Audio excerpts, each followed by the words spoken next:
नमस्कार, मैं हूं प्रखर श्रीवास्तव। हमारे खास कार्यक्रम पूरा सच में आपका स्वागत है। और खबरों की दुनिया में पूरा सच बहुत जरूरी होता है, क्योंकि झूठ से भी खतरनाक होता है अधूरा सच, और उसी तरह खतरनाक होती है अधूरी खबर। इसलिए हर खबर का पूरा सच हम आपको बताएंगे, वो भी तथ्यों, तर्कों और सबूतों के साथ। तो आइए बिना देर किए देखते हैं पूरा सच।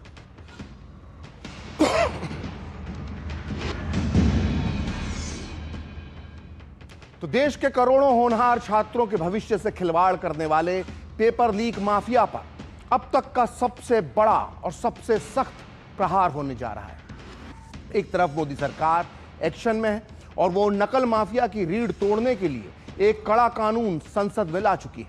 हाई पावर टास्क फोर्स का भी गठन हो चुका है। वहीं छात्रों की संवेदनशीलता का सम्मान करते हुए खुद शिक्षा मंत्री धर्मेंद्र प्रधान ने अपना इस्तीफा भी दे दिया है। लेकिन फिर भी राजनीति है जो खत्म होने का नाम ही नहीं ले रही। ये वो राजनीति है जो युवाओं के आक्रोश पर अपनी रोटियां सेकना चाहती है। जब सरकार ऐतिहासिक फैसले ले रही है, तब देश का विपक्ष सिर्फ और सिर्फ अपना सियासी उल्लू सीधा करने में जुटा है। इसलिए आज हम आपको विपक्ष की राजनीति का पूरा सच बताएंगे। साथ ही हम आपको बताएंगे कि कितना सख्त होगा नया कानून और कैसे काम करेगी हाई पावर टास्क फोर्स। और इसके अलावा आपको बताएंगे कि कैसे छात्र आंदोलन का क्रेडिट लेने में पीछे रह गए राहुल गांधी अब संसद में निकाल रहे हैं सरकार पर भड़ास। तो देखते हैं पूरा सच पूरे विस्तार के साथ। तो जंतर मंतर पर पेपर लीक को लेकर सीजेपी के नेतृत्व में छात्रों का प्रदर्शन भले ही धर्मेंद्र प्रधान के इस्तीफे के साथ खत्म हो गया हो, लेकिन संसद के दोनों सदनों में विपक्ष का हंगामा आज भी जारी रहा। हालांकि अब ये खबर मिल रही है, थोड़ी देर पहले खबर आई है कि विपक्ष कल लोकसभा में एंटी पेपर लीक बिल पर चर्चा के लिए सहमत होता दिख रहा है। लोकसभा अध्यक्ष ओम बिरला की पहल पर यह सहमति बनी है। बिल पर लोकसभा में 6 घंटे से अधिक समय तक चर्चा होगी, लेकिन यह चर्चा कितनी निर्बाध होगी ये नहीं कहा जा सकता। लेकिन इसके पहले आज मानसून सत्र के छठे दिन भी सदन में विपक्ष का हंगामा लगातार जारी रहा। इसी हंगामे के बीच लोक परीक्षा संशोधन बिल पेश किया गया और विपक्ष के हंगामे की वजह से आज चर्चा नहीं हो पाई। इस पर विपक्ष छात्रों पर हुए लाठीचार्ज के मामले पर बहस की मांग कर रहा था। कांग्रेस की मांग थी कि इस मुद्दे पर गृह मंत्री अमित शाह सदन में आकर बयान दें। इतना ही नहीं, आज बार बार कांग्रेस और सपा के सांसदों ने बैनर देकर नारेबाजी की, जिसकी वजह से लोकसभा की कार्रवाई दिन में 4 बार स्थगित हुई और करीब करीब यही हाल राज्यसभा का भी रहा। यहां भी बार बार कार्रवाई स्थगित हुई। इस बीच संसद में जारी गतिरोध को दूर करने के लिए सरकार लगातार कोशिश करती रही। लोकसभा स्पीकर ओम बिरला और संसदीय कार्य मंत्री किरेन रिजिजू ने विपक्षी नेताओं से मुलाकात की और आखिरकार विपक्ष चर्चा के लिए सहमत हो गया है। तो इस घमासान के पीछे छुपी राजनीति का असली सच हम आपको आगे बताएंगे, लेकिन उसके पहले देखते हैं कि बिल पेश करते हुए केंद्रीय मंत्री डॉक्टर जितेंद्र सिंह ने क्या कहा। अध्यक्ष महोदय, I rise to move for leave to introduce the public examinations bracket prevention of unfair means Amendment Bill 2026 to amend the Public Examination Prevention of Unfair Means Bill 2024। तो लोकसभा में विधेयक पेश किए जाने के बाद आज स्पीकर ओम बिरला ने सभी दलों से इस विधेयक पर चर्चा शुरू कराने का आग्रह किया, लेकिन विपक्षी दलों के सांसद इसके लिए तैयार नहीं हुए और शोर शराबे के कारण पेपर लीक रोकने के लिए सख्त प्रावधानों वाले विधेयक पर चर्चा शुरू नहीं हो सकी। सदन की कार्यवाही के दौरान संसदीय कार्य मंत्री किरेन रिजिजू ने भी कई बार विपक्षी सदस्यों से इस विधेयक पर चर्चा की अपील की। उन्होंने कहा कि कई सांसद इस महत्वपूर्ण विधेयक पर अपने विचार रखना चाहते हैं। ऐसे में विपक्ष चर्चा रोकने के लिए नारेबाजी क्यों कर रहा है। संसदीय कार्य मंत्री ने यह भी कहा कि पूरे देश के युवाओं की इस पर नजर है और ऐसे महत्वपूर्ण विधेयक पर चर्चा रोककर विपक्ष गलत संदेश दे रहा है। लोकसभा अध्यक्ष ओम बिरला ने भी कई बार हंगामा कर रहे विपक्ष के सदस्यों से इस विधेयक पर चर्चा में भाग लेने का आग्रह किया और साथ ही सत्ता पक्ष और विपक्ष से इस मुद्दे पर मिलकर सहमति बनाने की अपील भी की, लेकिन विपक्ष ने हंगामा करना जारी रखा। लोकसभा अध्यक्ष ने कहा कि ये विधेयक हमारे देश के करोड़ों युवाओं के भविष्य, उनकी मेहनत और उनकी आकांक्षाओं से जुड़ा महत्वपूर्ण विधेयक है, इसलिए इस पर सभी दलों के सदस्यों के विचार सामने आना चाहिए। लेकिन सरकार और लोकसभा स्पीकर के बार बार अपील के बाद भी सदन में आज इस विधेयक पर चर्चा शुरू नहीं हो सकी और कार्यवाही 3 बार के लिए स्थगित करनी पड़ी। तो पहले आप देखिए लोकसभा अध्यक्ष और संसदीय कार्य मंत्री ने इस विधेयक पर चर्चा के लिए विपक्ष के किस तरह बार बार विपक्ष से अपील की। फिर हम आपको बताएंगे कि इस विधेयक के जरिए पेपर लीक के दोषियों पर कैसे लगेगी लगाम। माननीय सदस्यगण, ये महत्वपूर्ण विधेयक है और इस विधेयक से जो सदन की मंशा है, देश की मंशा है, उस पर व्यापक चर्चा होगी। सभी दल के लोग इस विषय पर बहुत दिनों से मांग कर रहे थे और ये एक सुधार का प्रथम कदम है। मैं सोचता हूं कि सदन पर इस पर चर्चा हो, सब अपने मत विचार व्यक्त करें ताकि मत और विचार से हम किस तरीके से इस विधेयक के माध्यम से देश के अंदर परीक्षा प्रद लीक को रोकने का एक समुचित कदम उठा सकते हैं। इसलिए मेरा आप लोगों से आग्रह है, मैं आपको पर्याप्त समय दूंगा इस विषय पर।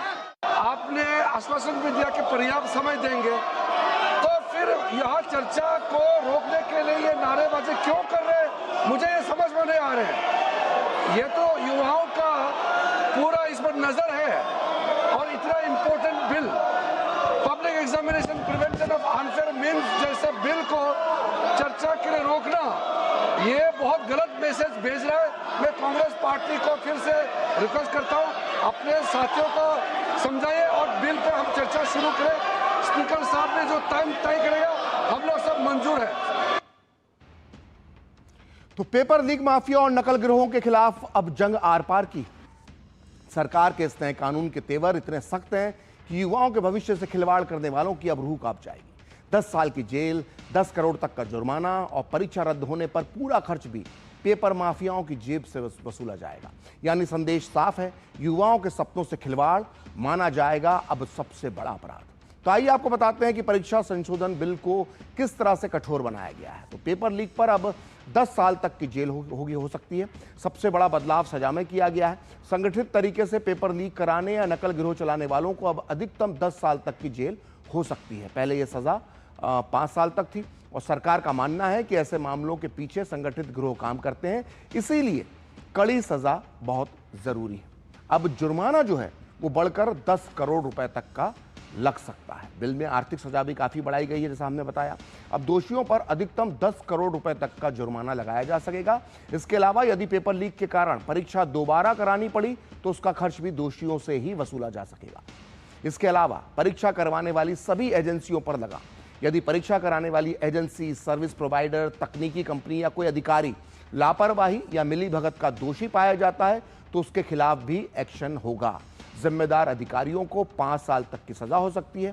पहले लापरवाही बरतने वाली एजेंसी पर 4 साल तक का बैन लगाया गया था, लेकिन अब इस कानून में इस बैन को मतलब 8 साल तक एक एजेंसी जो है वो नई परीक्षा नहीं करवा सकती, उसको ब्लैक लिस्ट कर दिया जाएगा।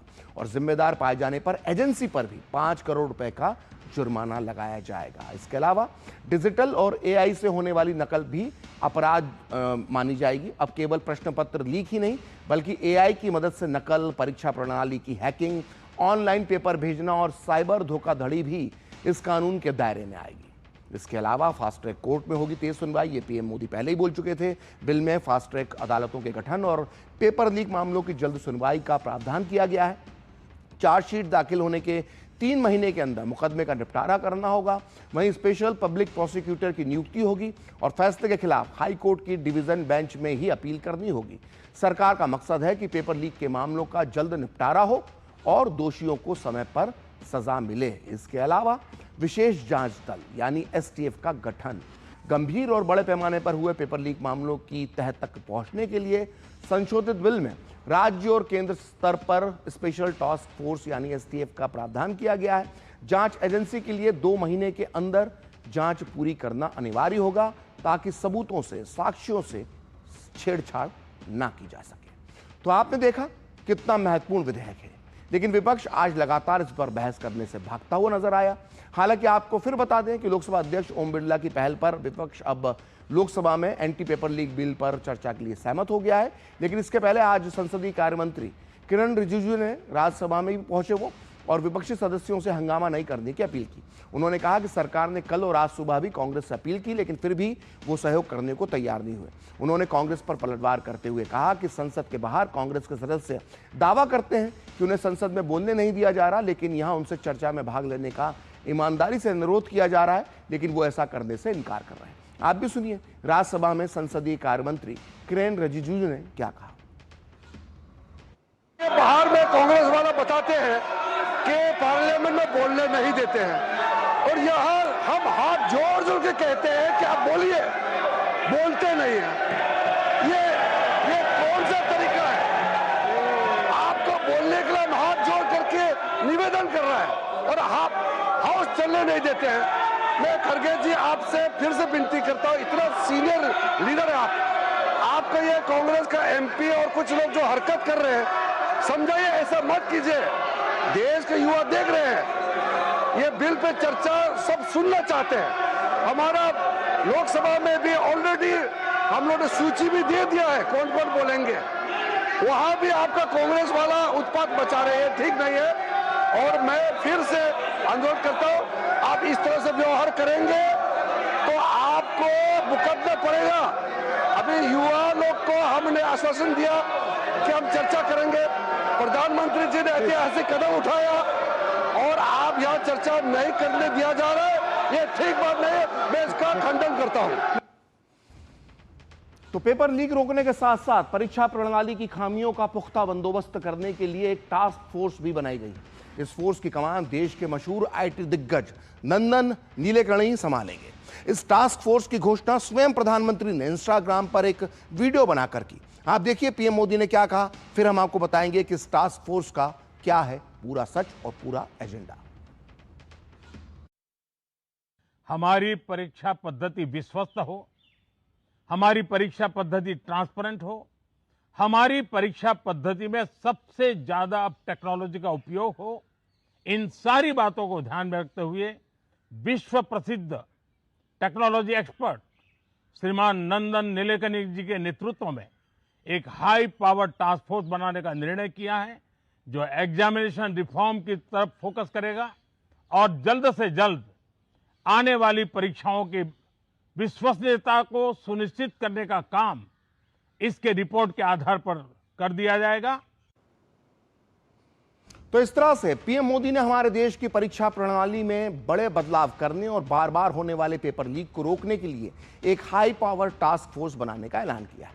आइए अब आपको इस टास्क फोर्स के बारे में बताते हैं। देखिए, टेक्नोलॉजी एक्सपर्ट नंदन नीलेकणी को इस टास्क फोर्स का चेयरमैन बनाया गया है। आपको बता दें कि वो न केवल आईटी कंपनी इन्फोसिस के को फाउंडर हैं, बल्कि उन्हें भारत की डिजिटल पहचान आधार कार्ड परियोजना का जनक भी माना जाता है। इस टास्क फोर्स में देश के अग्रणी संस्थाओं के दिग्गजों को भी शामिल किया गया है, जिसमें डॉक्टर एस सोमनाथ भी हैं, जो इसरो के पूर्व प्रमुख हैं। उन्हें जो लॉजिस्टिक्स, स्पेस ग्रेड सुरक्षा और जटिल प्रणालियों का विशेषज्ञ माना जाता है।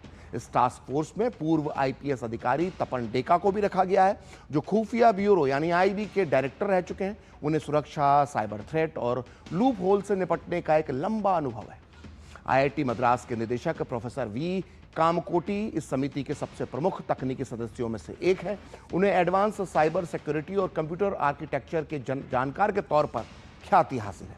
इसी तरह से पूर्व आईएएस अधिकारी अनीता करवार भी इस टास्क फोर्स का हिस्सा है। वो सीबीएसई की चेयरपर्सन और इसके बाद स्कूली शिक्षा विभाग की सेक्रेटरी के तौर पर काम कर चुकी हैं। उन्हीं की तरह इस टास्क फोर्स में शामिल अमृत लाल मीणा भी पूर्व आईएएस हैं। वो बिहार के मुख्य सचिव रह चुके हैं। उन्हें प्रशासन और लॉजिस्टिक्स में उनकी जो कहते हैं कि उन्हें महारत हासिल है और इसीलिए उन्हें जाना जाता है। तो ये 6 सदस्यों वाली टास्क फोर्स अब से नेशनल टेस्टिंग एजेंसी यानी एनटीए की पूरी परीक्षा प्रणाली को नए सिरे से उसकी जो है वो समीक्षा करेगी। और भी परीक्षाएं कैसे होती हैं उनकी भी समीक्षा कर सकती है। और नई टास्क फोर्स का टारगेट है भविष्य के लिए एक ऐसा सिस्टम बनाना जिसे हैक या लीक ना किया जा सके। ये टास्क फोर्स एआई संचालित डिजिटल परीक्षा मॉडल तैयार करेगी, जिसमें end to end encryption, biometric intelligence security और जीरो लीकेज आर्किटेक्चर विकसित किया जाएगा। यानी ये टास्क फोर्स सिर्फ अपने सुझाव ही नहीं सौंपेगी, बल्कि उसे मजबूती से जमीन पर उतारने के लिए भी काम करेगी। आइए सुनते हैं इस टास्क फोर्स के गठन पर देश के जाने माने बुद्धिजीवियों का क्या कहना है। At the moment, we need to thank the Honorable Prime Minister for swiftly putting a very credible national task force headed by world-renowned technologies and a person who's a great patriot, a strong professional, a founder of Infosys, etc. I think, and the exams today's world will be technology driven, and more technology driven, more transparency. Therefore, I think we should wait for more to come. But at the moment, we should say, feeling relieved, without losing time, the Prime Minister's communicated proactively, setting up a national task force and headed by nobody other than Mr. Nandan Nilekani. सब लोग जो हैं technology से जुड़े हुए लोग हैं, education से जुड़े हुए लोग हैं, और जिस प्रकार से हमारे देश में भी टेक्नोलॉजी का एक्सेप्टेंस बढ़ रहा है, और उस एक्सेप्टेंस को समझते हुए मुझे लगता है सरकार ने निर्णय लिया कि आने वाले समय में जो भी पब्लिक एग्जामिनेशंस हो उनको कितना ज़्यादा ट्रांसपेरेंट बनाया जाए। उसमें जितने भी जो पब्लिक एग्जाम्स के लूप होल्स हैं, जो शायद ह्यूमन इंटरवेंशन की वजह से भी हैं, तो ज़्यादा से ज़्यादा इंटरवेंशन, जो ह्यूमन इंटरवेंशन कम हो और टेक्नोलॉजिकल चीज़ों की वजह से ये ट्रांसपेरेंसी बढ़े। और जिस प्रकार से युवा साल भर तैयारी करते हैं या सालों तक तैयारी करते हैं किसी भी पब्लिक एग्ज़ाम की, और फिर अगर वो एग्ज़ाम का पेपर लीक हो जाता है तो उनको उसकी वजह से परेशानी झेलनी पड़ती है, उनके करियर पर ब्रेक लग जाता है। ये सब चीज़ें ना हो, ये मुझे लगता है उसके दिशा में ये एक बेहद महत्वपूर्ण कदम है। तो पेपर लीक पर लगाम लगाने के लिए सरकार तेजी से कदम उठा रही है, लेकिन कांग्रेस सरकार के हर कदम का जो है विरोध कर रही है और सवाल भी उठा रही है। आप भी सुनिए कांग्रेस नेता पवन खेड़ा ने इस मसले पर क्या कहा। मांग बहुत स्पष्ट है, गृह मंत्री को सदन में आकर बयान देना होगा, छात्रों की आवाज सुननी होगी जो विपक्ष के माध्यम से यहां उठाई जा रही है, लेकिन ये लोग नहीं मान रहे, इसलिए संसद फिर नहीं चल पाया। तो नीट पेपर लीक मामले और उस पर हुए आंदोलन के बाद कांग्रेस की खींच ऐसे ही नहीं निकल रही है। असल में सियासत में क्रोनोलॉजी और टाइमिंग ही सब कुछ होती है, लेकिन कांग्रेस और राहुल गांधी इस मुद्दे पर एक बार फिर वही पुरानी गलती दोहराते हुए दिख रहे हैं। जब लोहा गर्म था तब राहुल विदेश में थे, और जब हथौड़ा मारने का वक्त निकल गया तो आधी अधूरी तैयारी के साथ सड़कों पर ड्रामा करने के लिए उतर आए। नीट पेपर लीक का मुद्दा युवाओं के आक्रोश का प्रतीक था, लेकिन राजनीतिक नासमझी के कारण राहुल गांधी को इस पूरे आंदोलन में एक्स्ट्रा कलाकार की भूमिका भी नसीब नहीं हुई, साइड रोल भी नहीं मिला उन्हें। जिस क्रेडिट की उम्मीद में कांग्रेस की टोली बैठी हुई थी, उसे सीजेपी जैसी नई नवेली ताकतों ने छीन लिया और राहुल गांधी बस हाथ मलते रह गए। आइए 6 बिंदुओं के माध्यम से समझते हैं कि कैसे राहुल गांधी की रणनीतिक नाकामी ने उन्हें इस बड़े मुद्दे पर भी पूरी तरह से अलग थलग कर दिया। तो पहला पॉइंट है, देखते रह गए शहजादे, बाजी मार गए छात्र। तो पेपर लीक के खिलाफ गुस्से की लहर पर सवार होकर राहुल गांधी अपनी खोई हुई राजनीतिक जमीन तलाशना चाहते थे, लेकिन राहुल गांधी को अपने से दूर रखकर छात्र अपनी लड़ाई खुद लड़ते रहे, और जब शिक्षा मंत्री धर्मेंद्र प्रधान ने इस्तीफा दिया तो पूरा राजनीतिक क्रेडिट छात्रों के खाते में चला गया। अब बात करते हैं दूसरे पॉइंट की। तो सीजेपी की नकलची बनी 138 साल पुरानी कांग्रेस। राहुल गांधी की कप्तानी में देश की सबसे पुरानी पार्टी का यह हाल हो चुका है कि वो एक नई नवेली पार्टी, जिसका गठन 2-2.5 महीने पहले हुआ था सीजेपी की, उसकी रणनीति को कॉपी करने के लिए 138 साल पुरानी पार्टी मजबूर हो गई। सीजेपी ने जंतर मंतर पर अपनी पकड़ बनाई तो राहुल गांधी को अचानक पीएम हाउस और गांधी स्मृति के बाहर प्रदर्शन करने की याद आई। ऐसा लगा जैसे राहुल गांधी के पास कोई मौलिक रणनीति नहीं है, वो सीजेपी के बनाए नैरेटिव का पीछा करते हुए नजर आए। अब बात करते हैं तीसरे पॉइंट की, छात्रों के भविष्य से ज्यादा सियासी एजेंडे की चिंता फिक्र। ऐसा लगा जैसे राहुल गांधी की प्राथमिकता कभी भी छात्रों के आंसू पोंछना नहीं रही। उनका पूरा ध्यान इस बात पर था कि कैसे इस मुद्दे की आड़ में संसद को ठप किया जाए और सरकार की घेराबंदी की जाए और मीडिया की सुर्खियों में बने रहा जाए। और जब धर्मेंद्र प्रधान के इस्तीफे के बाद मामला सुलझने की दिशा में बढ़ा, तब भी राहुल केवल राजनीतिक जिद पर अड़े रहे। इस रुख से यही साफ होता है, यही उजागर होता है कि उन्हें छात्रों के करियर से ज्यादा, उनके भविष्य से ज्यादा अपनी राजनीति चमकाने की चिंता थी। बात अब चौथे पॉइंट की, राहुल की फॉरेन ट्रिप से पीछे रह गई कांग्रेस। जब नीट का मुद्दा अपने चरम पर था और युवा सड़कों पर थे, तब राहुल गांधी हमेशा की तरह विदेश यात्रा पर निकल गए। जब तक वे वापस आते तब तक युवाओं का गुस्सा अपनी राह चुन चुका था। बाद में आकर औपचारिक बयानबाजी करना यह साफ दिखाता है कि कांग्रेस किसी भी गंभीर मुद्दे को केवल पार्ट टाइम इवेंट की तरह लेती है, खासकर राहुल गांधी।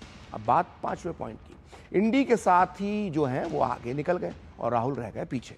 राहुल गांधी खुद को विपक्षी कुनबे का अघोषित कप्तान मानते हैं, लेकिन जमीनी हकीकत कुछ और ही है, जो बयां भी हुई। आम आदमी पार्टी, टीएमसी, सपा की डिंपल यादव और भीम आर्मी के चंद्रशेखर आजाद जैसे नेता जंतर मंतर पर पहुंचकर छात्रों के साथ खड़े दिखे। वहीं दूसरी तरफ राहुल गांधी जंतर मंतर आने से झिझकते रहे। जब उनके ही अपने सहयोगी छात्रों के हितैषी बनने की मैदानी राजनीति कर रहे थे, तब राहुल सिर्फ सोशल मीडिया पर बयान जारी कर रहे थे। सोनम वांगचुक का अनशन तुड़वाने में भी कांग्रेस पीछे रह गई। अब बात करते हैं छठे पॉइंट की। तो राहुल के कंफ्यूजन से भ्रमित हुए कार्यकर्ता। राहुल गांधी के पास कोई ठोस रोड मैप न होने की असर उनकी पार्टी और उनकी आईटी सेल पर भी साफ दिखा। शुरुआत में कांग्रेस के कार्यकर्ताओं और उसके इकोसिस्टम वालों को यह समझ में नहीं आया कि इस आंदोलन पर किस तरह का विचार प्रकट किया जाए, किस तरह से रिएक्ट किया जाए। हद तो तब हो गई जब कांग्रेस समर्थित ट्रोल आर्मी सोशल मीडिया पर सीजेपी पर ही सवाल उठाने लगी। आज भी उठा रहे हैं। और राहुल के इस दिशाहीन नेतृत्व ने कांग्रेस के अपने युवा कार्यकर्ताओं को भ्रमित और लाचार बनाकर छोड़ दिया। तो कुल मिलाकर यह कहा जा सकता है कि राहुल गांधी पिछले 12 साल में न केवल चुनावी मैदान गंवाते हैं, बल्कि वो आंदोलन की लड़ाई में भी बहुत बहुत कमजोर साबित होते हैं। तो पूरा सच में वक्त है ब्रेक का, और ब्रेक के बाद देखिए अस्पताल से डिस्चार्ज होकर कहां पहुंचे सोनम वांगचुक।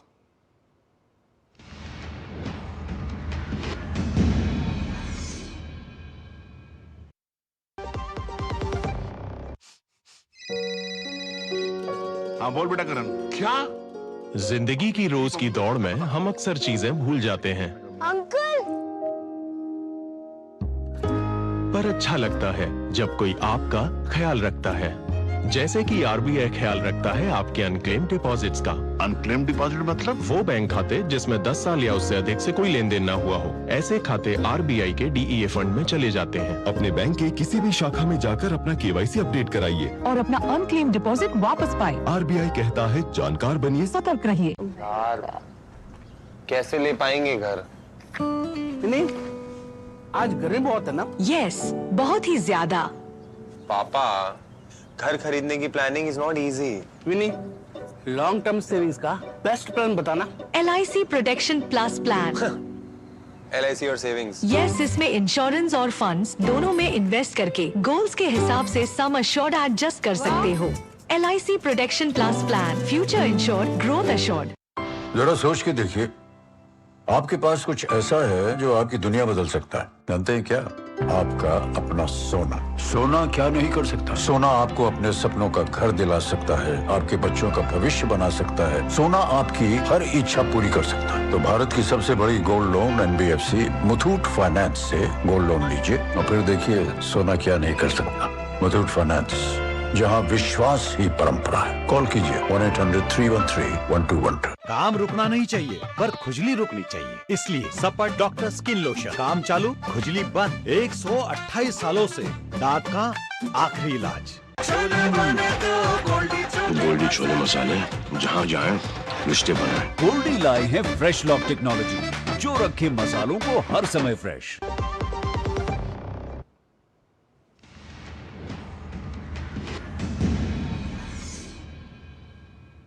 तो ब्रेक के बाद पूरा सच में आपका फिर से स्वागत है। और नीट पेपर लीक मामले में दिल्ली के जंतर मंतर पर पिछले 26 दिनों तक अनशन करने वाले सामाजिक कार्यकर्ता सोनम वांगचुक आज गुरुग्राम के मेदांता अस्पताल से डिस्चार्ज हो गए। और अस्पताल से छुट्टी मिलने के बाद वो अपनी पत्नी गीतांजलि के साथ राजघाट पहुंचे और महात्मा गांधी को श्रद्धांजलि दी। मीडिया से बातचीत में सोनम वांगचुक ने कहा कि बापू का दिखाया रास्ता आज भी उतना ही सही और प्रासंगिक है जितना 100 साल पहले हुआ करता था। तो पूरा सच में अब वक्त एक ब्रेक का। ब्रेक के बाद भी खबरों का सिलसिला जारी रहेगा।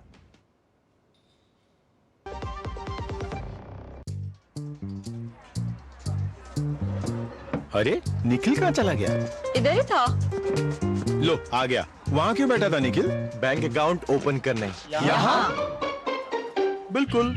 अब कहीं भी कभी भी वीडियो कॉल के जरिए आप अपने जरूरी सरकारी डॉक्यूमेंट के साथ बैंक अकाउंट ओपन कर सकते हैं। Thank you. है ना आसान? आरबीआई कहता है जानकार बनिए, सतर्क रहिए। जरा सोच के देखिए, आपके पास कुछ ऐसा है जो आपकी दुनिया बदल सकता है। जानते हैं क्या? आपका अपना सोना। सोना क्या नहीं कर सकता? सोना आपको अपने सपनों का घर दिला सकता है, आपके बच्चों का भविष्य बना सकता है। सोना आपकी हर इच्छा पूरी कर सकता है। तो भारत की सबसे बड़ी gold loan NBFC Muthoot finance से गोल्ड लोन लीजिए और फिर देखिए सोना क्या नहीं कर सकता। मुथूट फाइनेंस, जहां विश्वास ही परंपरा है। कॉल कीजिए 1-800-313-1212। यार कैसे ले पाएंगे घर? नहीं, आज गर्मी बहुत है ना? यस, बहुत ही ज्यादा। पापा, घर खरीदने की planning is not easy. Vini, long term savings का बेस्ट प्लान बताना। LIC protection plus plan. LIC और सेविंग्स। यस, इसमें इंश्योरेंस और फंड्स दोनों में इन्वेस्ट करके गोल्स के हिसाब से सम अश्योर्ड एडजस्ट कर सकते हो। LIC protection plus plan, future insured, growth assured. जब धरती चीर कर निकलता है लोहे का पत्थर और मिलता है मोंगिया के जोश से, फिर तपता है, पिघलता है और बनता है फौलाद। अब होता है सरिया सारी खूबियों के साथ। मोंगिया स्टील, मजबूत देश का मजबूत सरिया। गोल्डी छोले मसाले, जहाँ जाए रिश्ते बनाए। गोल्डी लाए हैं फ्रेश लॉक टेक्नोलॉजी, जो रखे मसालों को हर समय फ्रेश। तो आज पूरा सच में इतना ही। मुझे और मेरी पूरी टीम को दीजिए अनुमति। नमस्कार।